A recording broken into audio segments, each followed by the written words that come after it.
Muy bien. Para entrar a la palabra del Señor, por favor, busque conmigo Filipenses capítulo 3. Quiero que leamos del versículo 7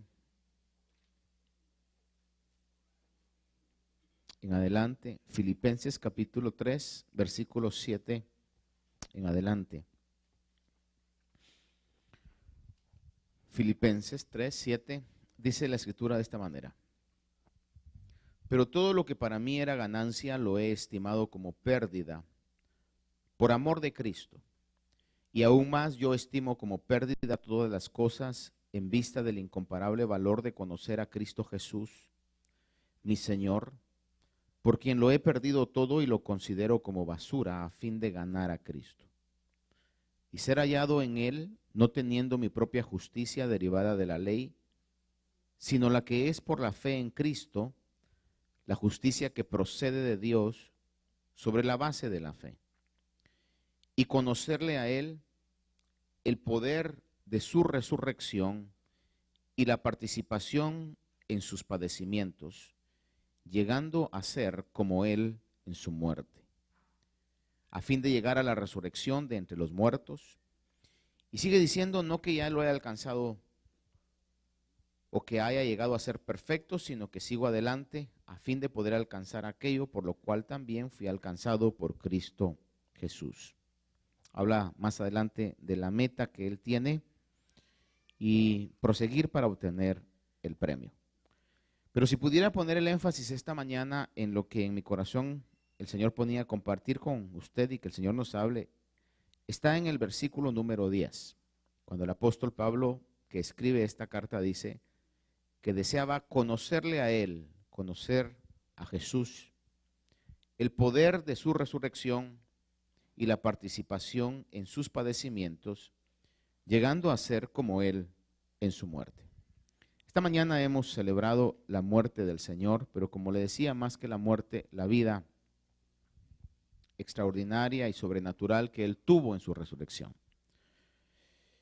En los anteriores versículos de este capítulo 3, el apóstol Pablo está alertando a la iglesia acerca de personas que eran conocidas con el nombre de judaizantes. Para entenderlo quizás en un término más actual, eran personas legalistas, eran personas que no aceptaban el mensaje de que la gracia del Señor era suficiente para salvación, que querían añadir obras al sacrificio de Cristo para poder llegar a ser salvo. Básicamente querían decir, está bien que puedan ustedes creer en que Jesús es el Cordero de Dios, pero tienen que circuncidarse, pero tienen que guardar el sábado, pero tienen que seguir las obras de la ley.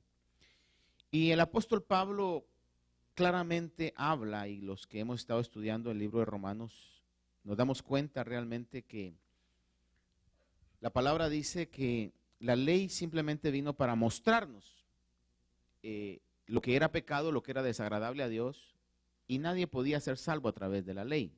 Por eso Dios pone otro camino, Dios pone otro medio, que es el medio de la gracia, del sacrificio de Jesús. Si creemos que Jesús murió, si creemos que Él es el Hijo de Dios, lo recibimos en nuestro corazón, la Biblia dice que somos salvos. Y ya no hay que añadir ninguna otra obra a eso. A este tipo de personas que Pablo está alertando a la iglesia, que querían mezclar esas obras con la gracia de Dios, en los versículos anteriores el apóstol Pablo los identifica como perros. Fíjese que más adelante, ahí lo va a ver usted en los versículos primeros, como malos obreros, como la falsa circuncisión. Y enfatiza que hay una verdadera circuncisión. Dice que es la que adoramos a Dios en espíritu y nos gloriamos en Cristo Jesús, no poniendo la confianza en la carne. ¿Qué quiere decir esto? De que no vamos a poner la confianza en las obras que nosotros hagamos para ganarnos el cielo. Nadie puede ganarse el cielo por sí mismo, por obras, sino que es por la obra que Jesús hizo. Es lo que el apóstol Pablo está hablando y está diciendo en los versículos anteriores. Ahora, él tenía las características, las credenciales, tenía los méritos para poder identificarse como alguien que era celoso de la ley. De hecho, lo dice en una de sus cartas. Él era fariseo de fariseos, circuncidado al 8º día, fiel cumplidor de todas las enseñanzas del judaísmo. Había alcanzado tener un respeto y un reconocimiento al grado que usted mira que antes que él fuera Pablo, era Saulo, perseguidor de la iglesia. Porque la cúpula, los altos hombres que tenían una posición elevada religiosa, le habían dado cartas donde lo respaldaban para que persiguiera a los que eran cristianos, que se conocía en ese tiempo como la secta del camino. Y entonces Pablo estaba persiguiendo, arrastrando, matando a los cristianos por el celo que tenía por el judaísmo. Pero tiene la revelación de lo que es el mensaje de la gracia de Dios. El Señor mismo se le aparece. El Señor mismo lo discipula personalmente durante un tiempo.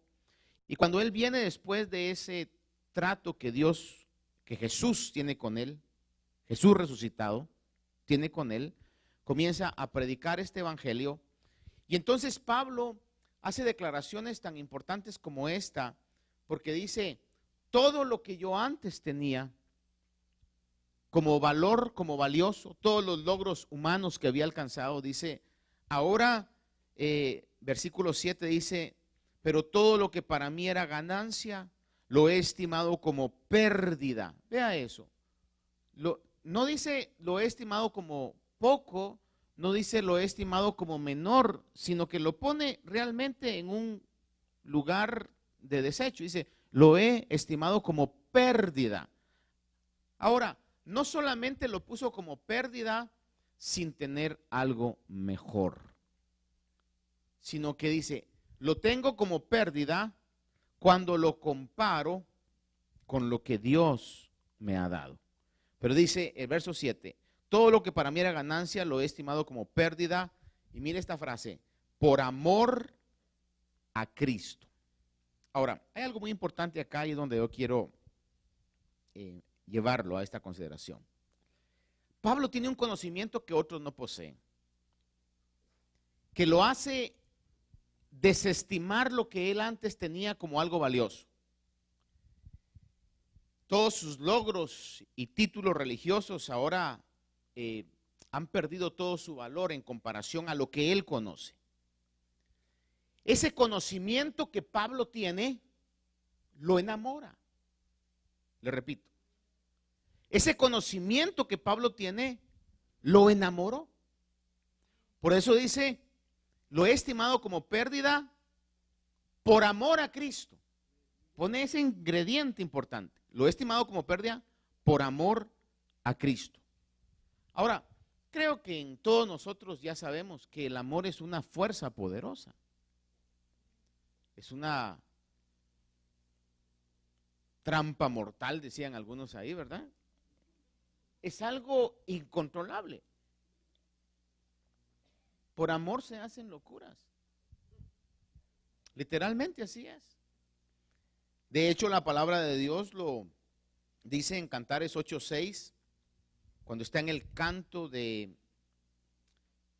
la Tsunamita y Salomón, que es, podríamos decir que es como la iglesia y Cristo en la figura.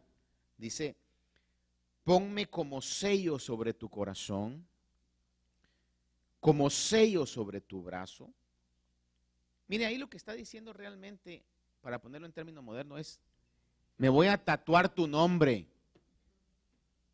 Y eso son a veces la gente, o a veces va un poco más en el sentido de las mujeres hacia los hombres, porque como que la mujer como que ama con más ganas, así dicen por ahí, ¿verdad?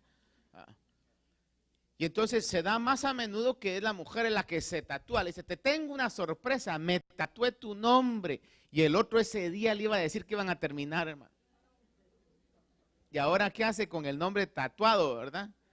darle un poco más de tiempo y buscar la manera, ¿verdad? Y de ahí andan poniéndose otros para taparse el que estaba ahí, ¿verdad? Pero a tal grado llega, que es lo que está diciendo, ponme como un sello sobre tu mano, como una marca sobre tu brazo.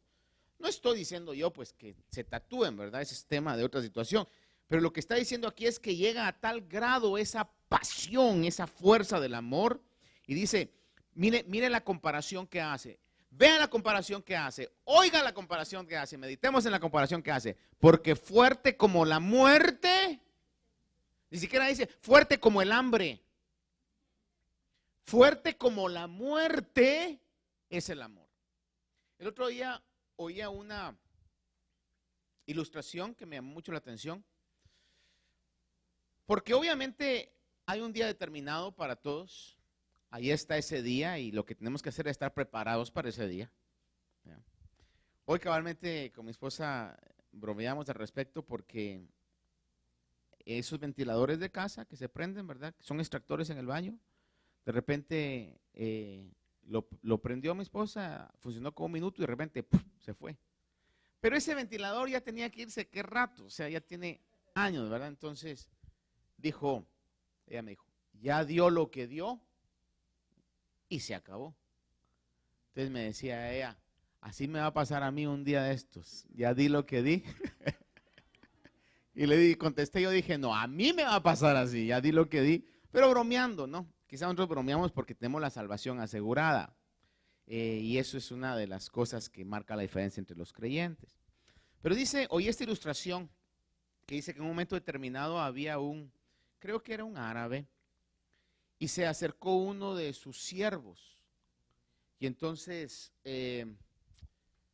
dice que le dijo, fíjate que me voy a ir de este lugar, me voy a ir a Egipto, dice que le dijo, si me recuerdo bien de la ilustración, porque creo que me dijeron o tuve un sueño, dice, ¿va? Tuve un sueño de que la muerte llegaba a mi casa, ¿verdad? Entonces, el siervo por ese sueño se fue del lugar donde estaba. Y algo así decía la ilustración de que el punto es de que cuando llegó a Egipto, ahí era donde la muerte lo iba a encontrar. Y él, huyendo de un lugar, se fue a otro lugar donde realmente la muerte lo estaba esperando. Porque no tenemos ninguna salida, no hay. Dice la Biblia, fuerte como la muerte es el amor. Porque ¿quién se puede escapar de eso? Nadie se puede escapar de eso. Y es lo que la palabra está poniendo. Y dice la escritura que fuerte como la muerte es el amor. El amor es una fuerza.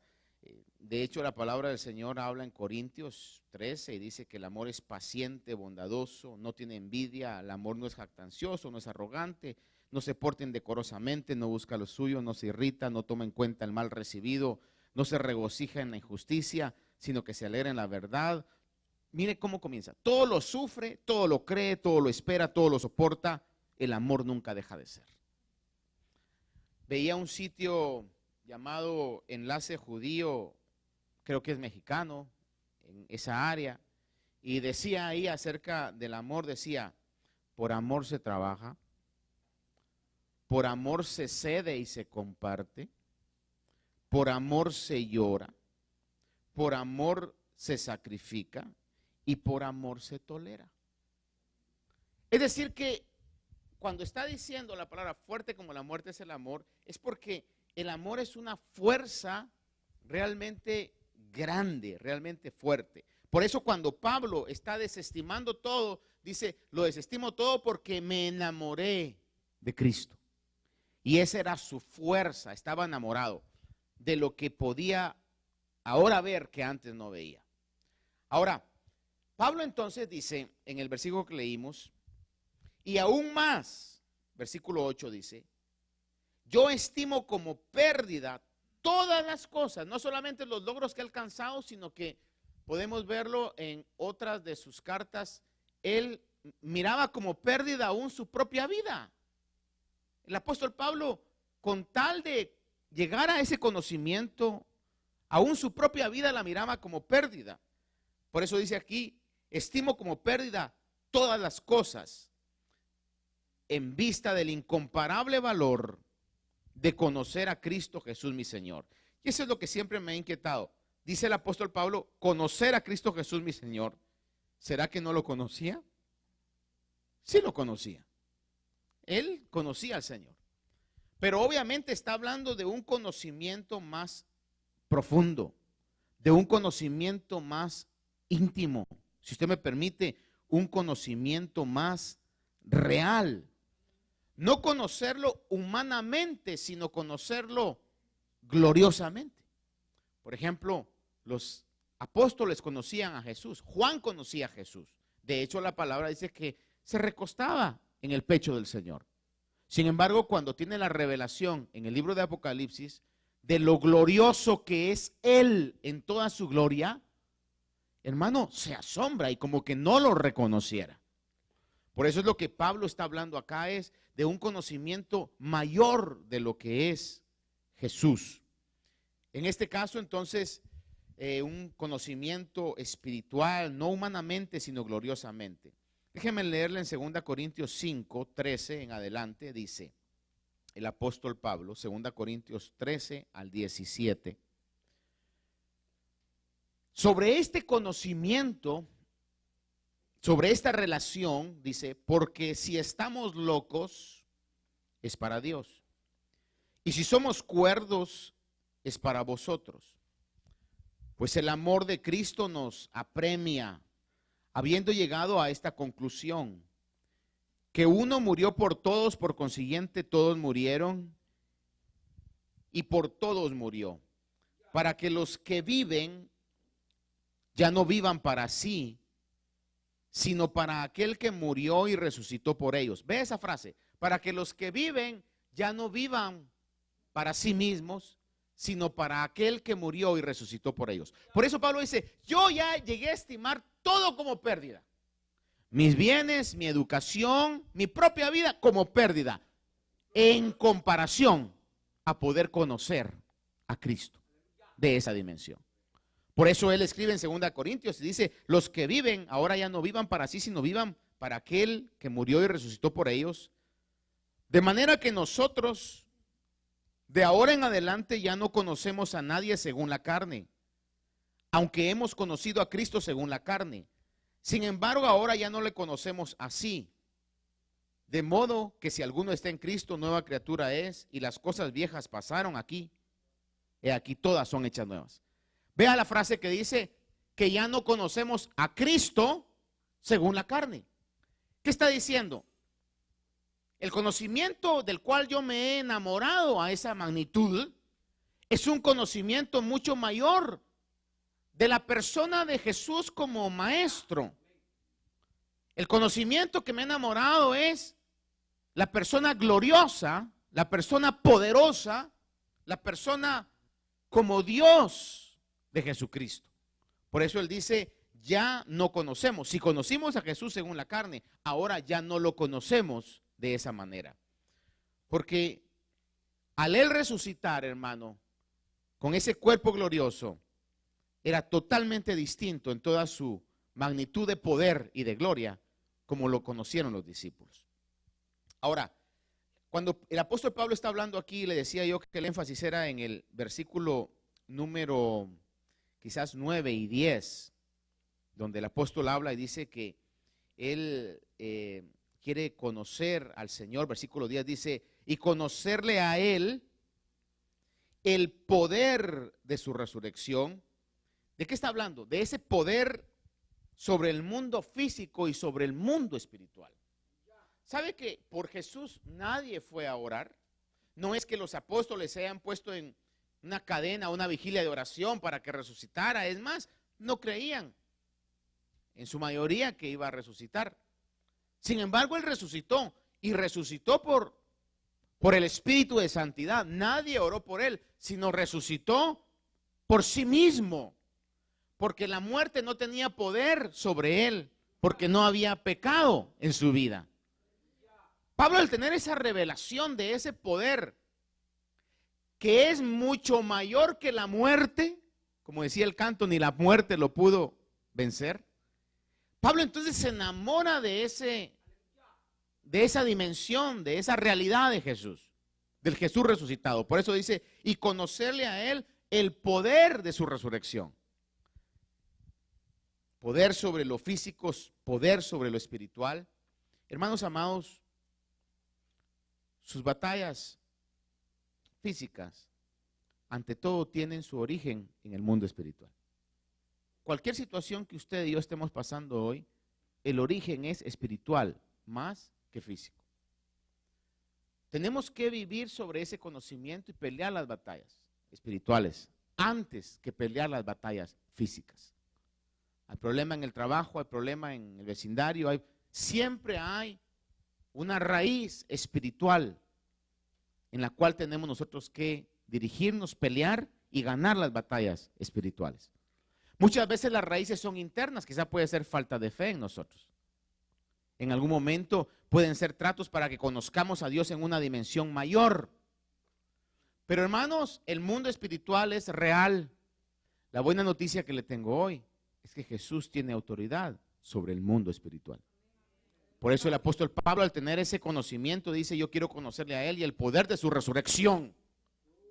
Lo que resucitó a Jesús no fue una medicina milagrosa, sino fue la palabra de Dios que le había dicho, te doy poder para dar tu vida y te doy poder para tomarla de vuelta también.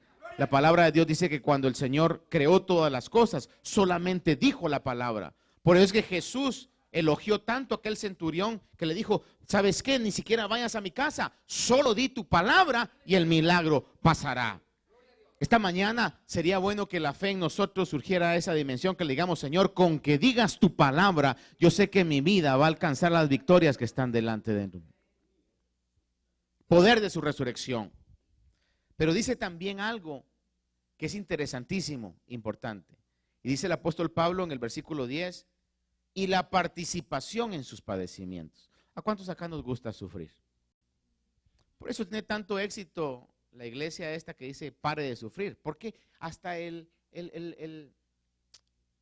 logo, no tanto el logo, aunque sí lo ponen ahí, ¿verdad? Pero el eslogan es llamativo, pare de sufrir. ¿A quién no le va a gustar?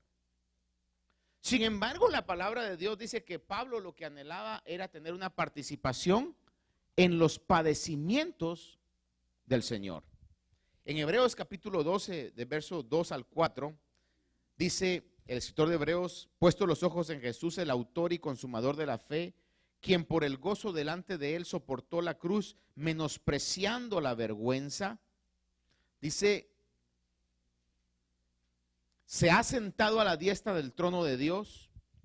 Considerad pues a aquel que soportó tal hostilidad de los pecadores contra sí mismo, para que no os canséis ni os desaniméis en vuestro corazón.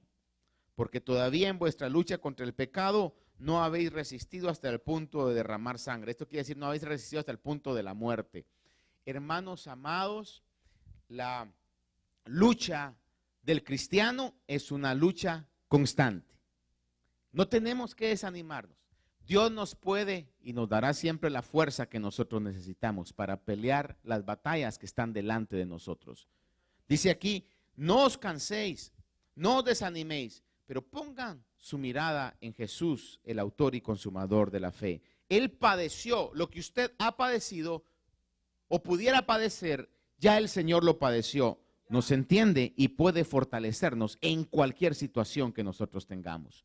Por eso tenemos que poner nuestra visión en Él, fortalecernos en Él. Es lo que Pablo decía, yo quiero ser participante también de los padecimientos que trae el Evangelio. Si algo es necesario en cada uno de nosotros cristianos, es que tengamos esa convicción. Y voy a utilizar más ese canto que estaba cantando Gabriel, de serle fiel al Señor, venga lo que venga. Serle fiel al Señor en la salud, en enfermedad, en la abundancia, en cualquier situación, yo voy a hacerte fiel, Señor. Sea popular el Evangelio, te voy a hacer fiel. Sea perseguido el Evangelio, te voy a hacer fiel, Señor. Es lo que Pablo está diciendo. Quiero ser partícipe de los padecimientos del Señor. Si por ser cristiano se burlan de usted en alguna oportunidad, sepa que esa es una bienaventuranza grande sobre su vida, hermano. Y nos estamos pareciendo al Señor Jesús en estas situaciones.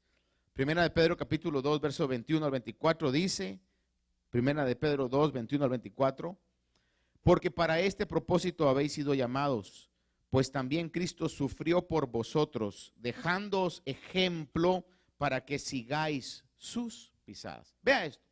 También Cristo sufrió por vosotros, dejándoos ejemplo para que sigáis sus pisadas.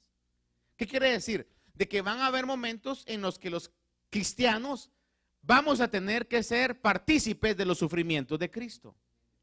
Por ejemplo, aquellos que ya tenemos más tiempo en el evangelio y de repente Dios nos usa para poder guiar a alguien a los caminos del Señor, usted se siente contento porque dice, wow, Señor, me usaste y gloria a Dios por esta vida que está en tus caminos, y usted quizás ora por esta persona, quizás le enseña la palabra del Señor, y de repente esa persona, hermano, entra en un desánimo o ya no quiere seguir en los caminos. Dígame si no usted se siente que su corazón le duele.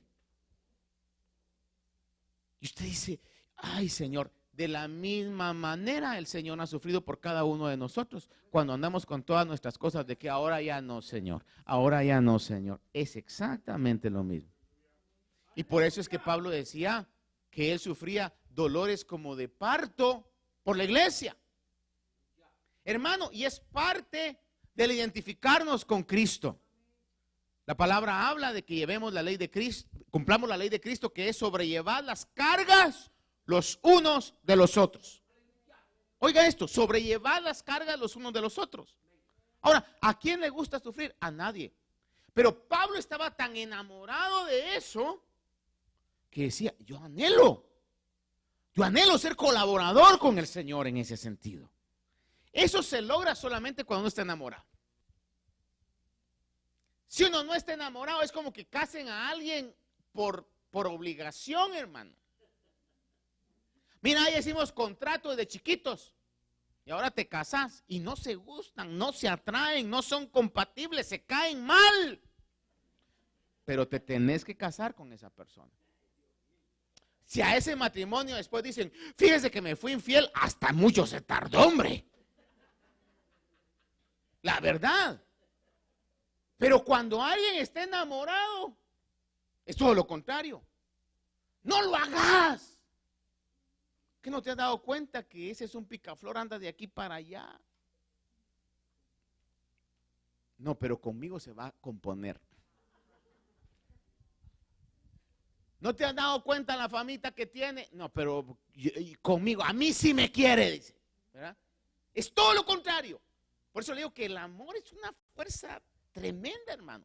Por eso él dice, yo desprecio todo, pero por amor, porque me he enamorado del Señor en esa dimensión.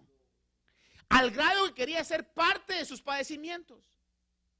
O dígame usted si la persona enamorada le dice, mira, fíjate que yo creo que te conviene mejor que te cases con aquel, porque aquel sí tiene dinero, tiene plata. Él sí te va a poder tener como la reina que tú eres.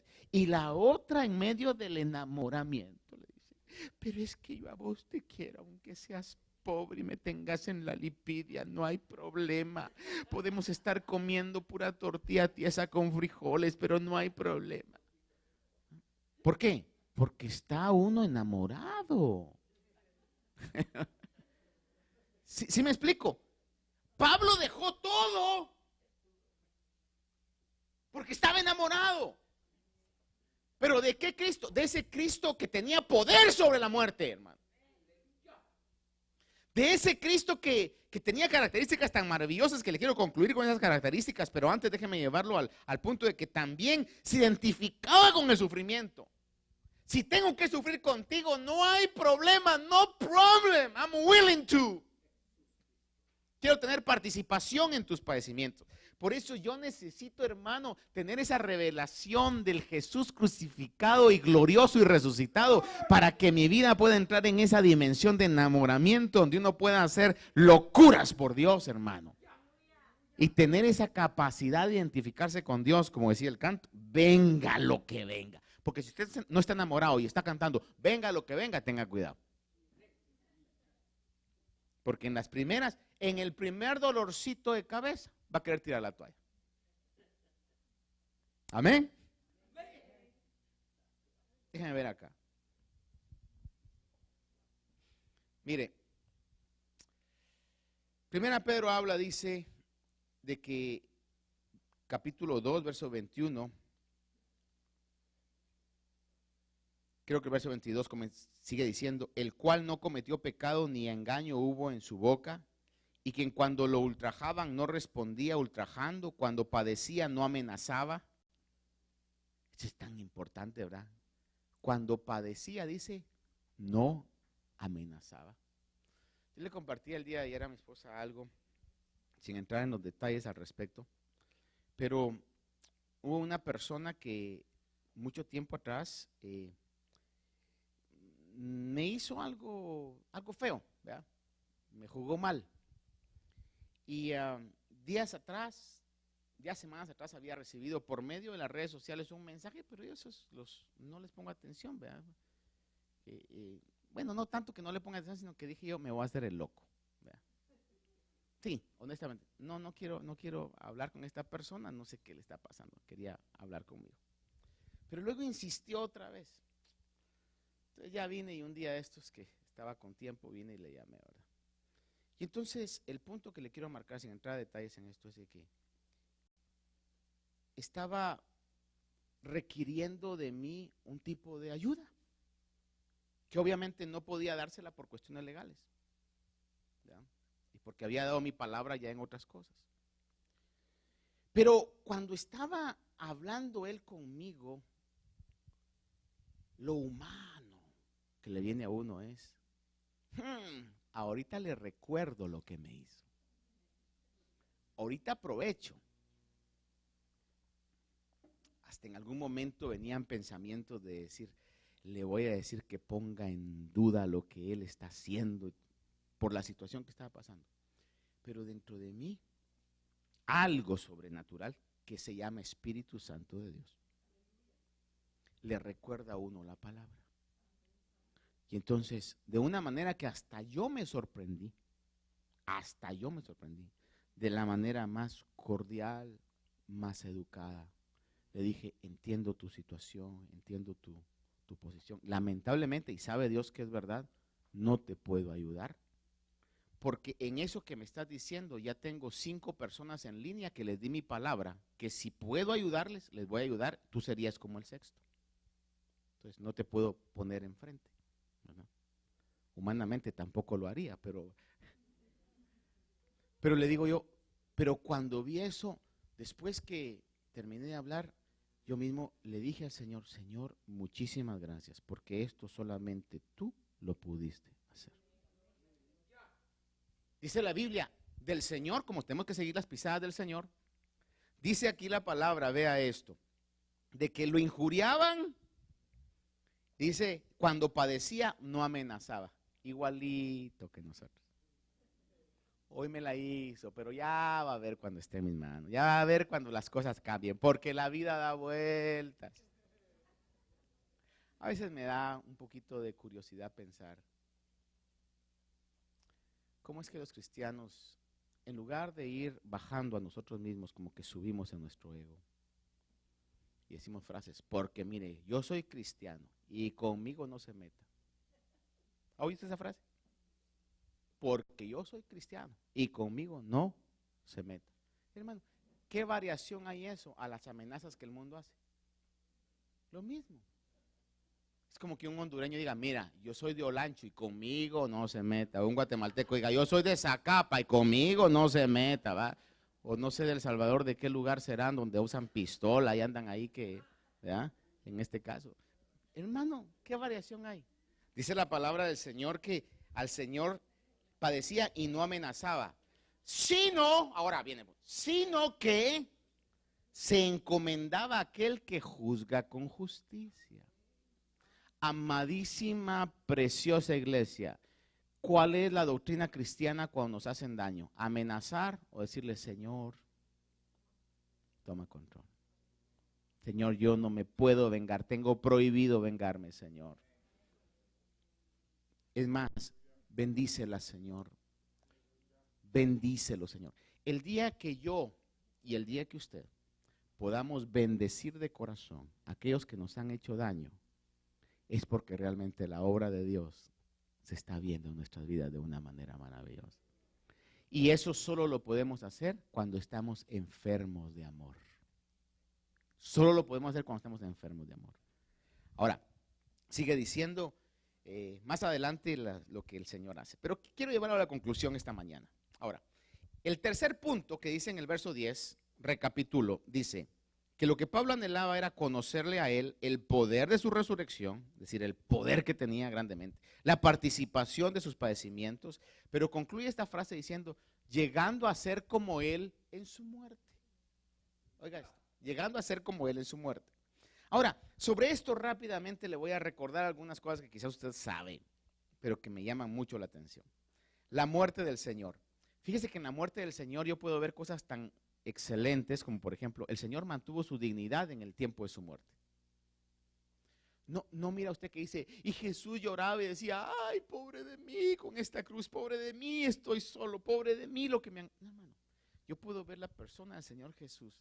Si usted quiere desfigurado, si usted quiere, hermano, deshidratado, si usted quiere desvelado, si usted quiere, hermano, preocupado en todo sentido emocionalmente, pero con su rostro firme, hermano, con una convicción real de que valía la pena lo que estaba haciendo. Cada vez que usted le sirva al Señor en cualquier área que vaya, hermano, ojalá que eso sea una realidad en nuestro servicio. Hacerlo con esa convicción. Mantuvo su dignidad, al grado, hermano, que cuando está Pilato diciéndole, eres tú el rey de los judíos, tú lo has dicho. Cuando se burlaban los soldados y hasta el ladrón se burló de él, porque habían dos ladrones y uno se estaba burlando de él. En medio de esa situación en Lucas 23, dice versículo 42 y 43, que el otro decía, Jesús, acuérdate de mí cuando vengas en tu reino. Recuerde que aquí está Jesús, no en un trono, está en una cruz, ensangrentado, desfigurado. Y le responde y le dice, en verdad te digo, hoy estarás conmigo en el paraíso. ¡Qué dignidad! ¡Qué determinación! Fíjese que aún en su muerte el Señor hizo obras buenas. ¿Sabe que una de esas obras es que cuando está siendo puesto públicamente y Pilato dice, es tradición que les libere a un reo, traen a un bandido ahí que merecía estar donde estaba, llamado Barrabás, hermano, y lo ponen a la par de Jesús. Mire, y Barrabás tiene la suerte, le voy a llamar así, que quien le tocó a la par era Jesús. Y por medio de la muerte de Jesús, Barrabás obtuvo su libertad. Aún en su muerte estaba haciendo buenas obras. Aún en su muerte, fíjese que dice que con el precio de lo que le dieron a Judas por traicionarlo, después de que Judas les devuelve el dinero a los del templo, dice que con ese dinero se compró un campo para enterrar a los forasteros. En la muerte del Señor encontraron esa bendición los forasteros. En su misma muerte el Señor seguía haciendo cosas buenas. Nosotros hemos sido diseñados para hacer buenas obras, hermano. No para hacer maldad, sino para hacer obras buenas. Llevó salvación al ladrón que le injuriaba, pero una que es la que culmina esto es que terminó en su muerte, hermano, terminó la obra redentora. En Juan 19:30 dice que cuando Jesús hubo tomado vinagre, dijo, consumado es, e inclinó la cabeza y entregó el espíritu. Cuando Pablo está diciendo, yo anhelo ser semejante al Señor en su muerte, quizás estaba refiriendo a cuando él dijo, he terminado la carrera. Si algo es maravilloso es cuando alguien comienza algo y lo termina. Pero nosotros a veces batallamos, luchamos con eso, ¿verdad? Comenzamos cosas y las dejamos a medias. Sin embargo, el Señor terminó la obra. Por eso Pablo decía, anhelo parecerme a Él en su muerte. ¿Qué quiere decir? Que no me voy a ir de este mundo sin haber hecho lo que Dios quiso que yo hiciera. ¿Cuántos quisieran parecerse al Señor en ese sentido? Que no nos vayamos antes de tiempo. El tiempo cuando vamos a ir está determinado, pero el punto es que si hicimos lo que teníamos que hacer, hermano. Entonces déjeme concluirle y lea conmigo Filipenses capítulo 3, por favor, versículo número 12 al 16. Filipenses 3, del 12 al 16. El apóstol Pablo habla y dice, no que ya lo haya alcanzado o que haya llegado a ser perfecto, sino que sigo adelante. Después de decir, yo anhelo parecerme al Señor en sus padecimientos, anhelo conocerle a Él, quiero ser semejante a Él en su muerte, sigue diciendo en este pasaje, no que ya lo haya alcanzado o que haya llegado a ser perfecto, sino que sigo adelante a fin de poder alcanzar aquello para lo cual fui alcanzado por Cristo Jesús. Hermanos, yo mismo no considero haberlo ya alcanzado, pero una cosa hago, olvidando lo que queda atrás y extendiéndome a lo que está delante, prosigo hacia la meta para obtener el premio del supremo llamamiento de Dios en Cristo Jesús. Así que todos los que somos perfectos, que es como maduros acá, tengamos esta misma actitud. ¿Qué actitud? La actitud de seguir adelante para alcanzar el conocimiento de ese Cristo glorioso. La actitud de despreciar todas las cosas, pero porque estamos cautivados por lo espiritual. Dice, así que todos los que somos maduros o perfectos tengamos esta misma actitud. Dice, y si en algo tenéis alguna actitud distinta, eso también os lo revelará Dios. ¿Qué está diciendo? Y si alguien dice, no, la cosa no es así, esperen, Dios le va a revelar que la cosa es así. En su momento Dios le va a revelar que nada de esta vida tiene valor comparable a lo que es lo espiritual. Y dice, si alguien tiene una actitud distinta, también eso lo revelará el Señor. Entonces, hermanos amados, necesitamos ese conocimiento y necesitamos que Dios nos enamore a esa magnitud, porque fuerte como la muerte dice que es el amor. Padre, yo esta mañana te agradezco juntamente con este pueblo, porque nos diste un ejemplo magnífico. No solamente en tu caminar, no solamente en tus enseñanzas, en tus milagros, sino que aún llegaste, Señor, a la muerte con esa determinación, con esa convicción, Señor, que ni los insultos, ni los desprecios, ni la soledad, nada, Señor, pudo quebrantar tu determinación. Amado Dios, te agradezco porque nos dejaste un ejemplo maravilloso. Y hoy te pido, Señor, que nos ayudes a poder vivir esta vida que nos has regalado de esa manera, siguiendo tu ejemplo, Señor. Hoy que hemos recordado tu muerte, Dios mío, te pedimos que nos inundes con esa vida, Señor. Que nos des esa vida sobrenatural. Que nos des esa convicción sobre la realidad de lo espiritual. Que podamos proyectarnos olvidando lo que queda atrás hacia las cosas buenas que tú tienes preparadas para con nosotros. Esta mañana yo quisiera orar. Quizás haya venido usted necesitado de la fuerza de Dios. Quizás se ha sentido débil. Quizás ha sentido de que en su caminar el enemigo ha traído pensamientos o cualquier tipo de situación que ha debilitado su fe. Si usted lo siente hoy, yo quisiera orar por usted, quisiera bendecir su vida, quisiera impartir esa fuerza que viene de lo alto. Cuando el Espíritu de Dios se manifiesta, cuando el Señor llega, cuando nos reunimos, hermanos, puede impartir esa fuerza que necesitamos. Usted que está ahí, hermano, quizás usted está fuerte, extienda su mano acá y bendiga las vidas que hoy vienen acá al frente y diga: Señor, da tu fuerza, Señor, da tu fuerza, Señor. Fortalece a mis hermanos, fortalece a mis hermanas. Dale, Señor, la fuerza que necesitan, Señor. En el nombre de Jesús, que se manifieste una fuerza sobrenatural, una determinación. En el poderoso nombre de Jesús. Ayúdeme usted.